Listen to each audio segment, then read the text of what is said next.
What up, your boy C. Rizzy coming at you with Unit 4, Lesson 5, Isosceles and Equilateral Triangles. Our essential question is, what makes an isosceles triangle and an equilateral triangle special from any other triangles? And our objective is to use and apply properties of isosceles and equilateral triangles. Our essential understanding is that the angles and sides of isosceles and equilateral triangles do have special relationships.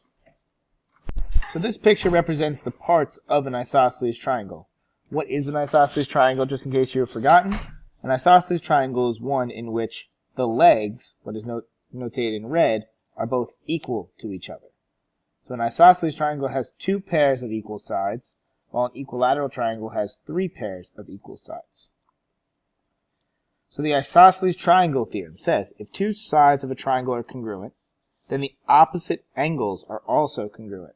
So if we go back to the previous picture, the opposite angles in a triangle are called the base angles. So what it says is that if I have an isosceles triangle, then its base angles, in this case angle A and angle B, are congruent to each other. The converse of this is also true. So if I know I have two base angles that are congruent to each other, then I know their opposite sides are congruent to each other. Therefore, we have an isosceles triangle. So, is angle WVS congruent to angle S? So if we look, here's angle S down here. Here's WVS. Are they congruent to each other? Well, we'll have to look to see if their opposite sides are congruent. So we draw two arrows that crisscross, and we see that, yes, indeed, their opposite sides are equal. So angle WVS is indeed congruent to angle S by the isosceles triangle theorem. And then they want to know, is TR, change up the TR, congruent to TS? So if that was true, then its base angles, what is opposite of it, need to be congruent.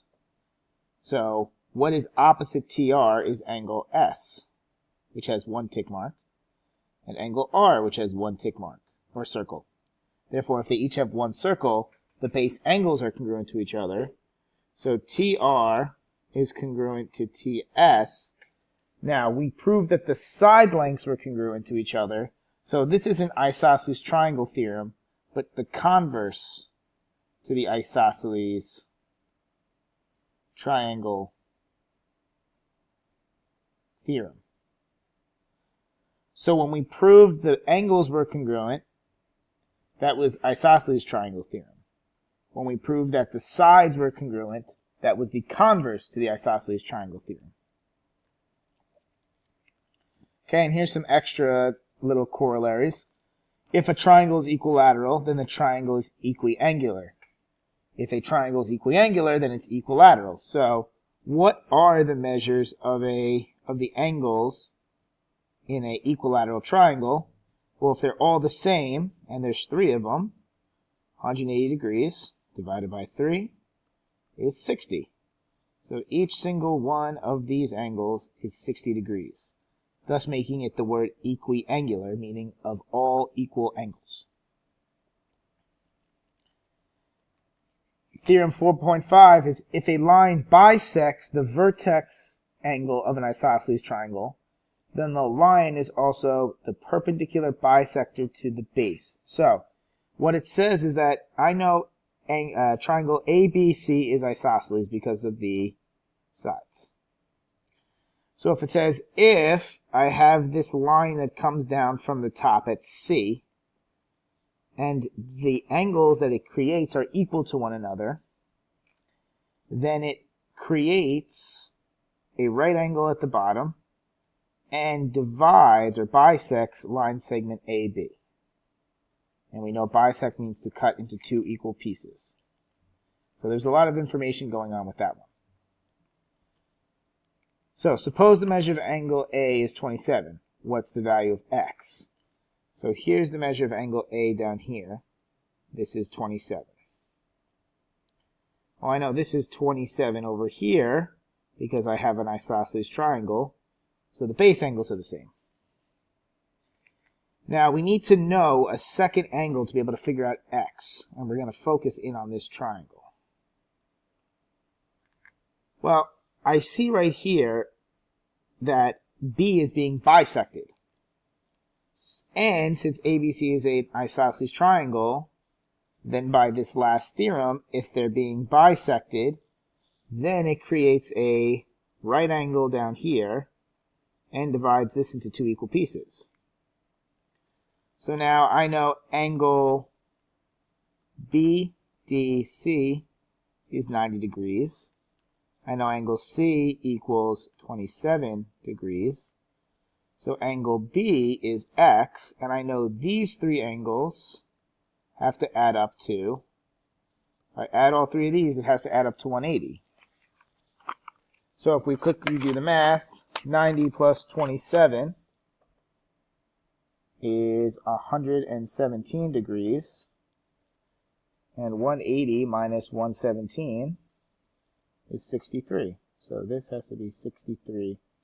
X has to be 63 degrees, which also means this is 63 degrees. And that makes sense because this angle here is also 90, because that angle there was 90.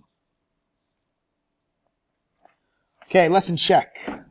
Go ahead and pause the video, go through the three questions on your own, and then give it a second and come back, and I'll have all the answers up. Alright, so here are your answers. Hopefully you got the same thing. I'll quickly go through why. So number one, it's very simple. What is the measure of angle A?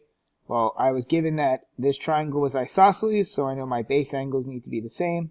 So A and C are congruent. In B, they told me A and C were congruent, so A must be 53.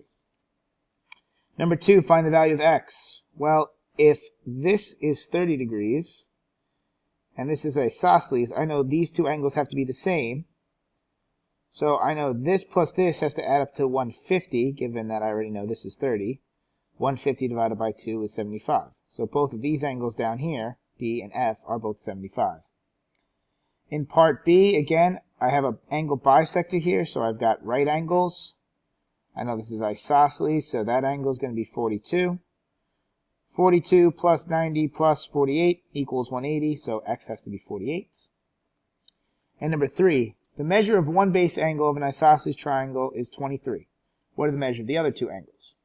So I drew the triangle, I know that it's isosceles, I gave it the tick marks. I gave this base angle is 23. So if this base angle is 23, well then the other base angle has to be 23. And they all have to add up to 180, so the top vertex angle has to be 134 degrees. Alright, that's it for me.